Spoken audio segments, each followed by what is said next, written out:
Alem çok maraqlıdır, baxmaq olmur, doymaq olmur. Gəzirsən hər məkanını, bir yerində qalmaq olmur. İlahi kəlmələrin söyləməklə doymaq olmur. Bu aləm bir sir içində.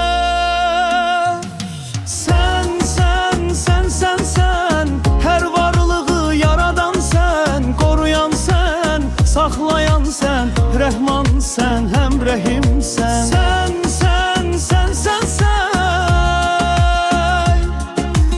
İlahi, ilahi, ilahim sənsən.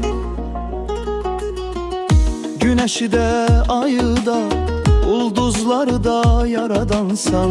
Rövşən adda ər-rəhimsən, hər könüldə nur saçansan. Rəhmanınla, lütfün ilə sən gəlmisən bizim ələ.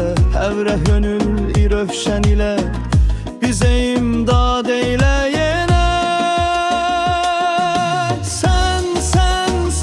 Sən hər varlığı yaradan sən, qoruyan sən, saxlayan sən, həm rəhman sən, həm rəhim sən. Sən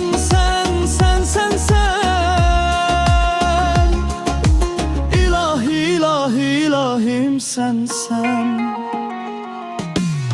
Şah İsmail Xətai də şeirində rövşən dedi. Nizaminin qəzəlində, Nəsiminin şeirində hamısı da rövşən dedi. O rövşənin xətirinə kömək eylə sözün dedi. Bu dahilər deyiblərsə, öz dövründə görüblərsə. Mövləmizdi gəlib bizə, sirri açım indi sizə. Aydın nurlu işıqlıdır, bu rövşənin mənasıdır.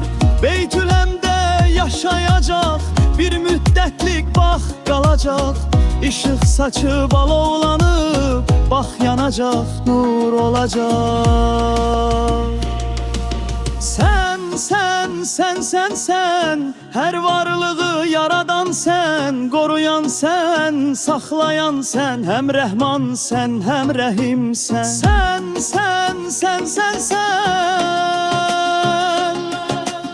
İlahi, ilahi, ilahim sənsən. İlahi, ilahi, ilahi. Sən hər varlığı yaradan sən, qoruyan sən, saxlayan sən, həm rəhman sən, həm rəhim sən. Sən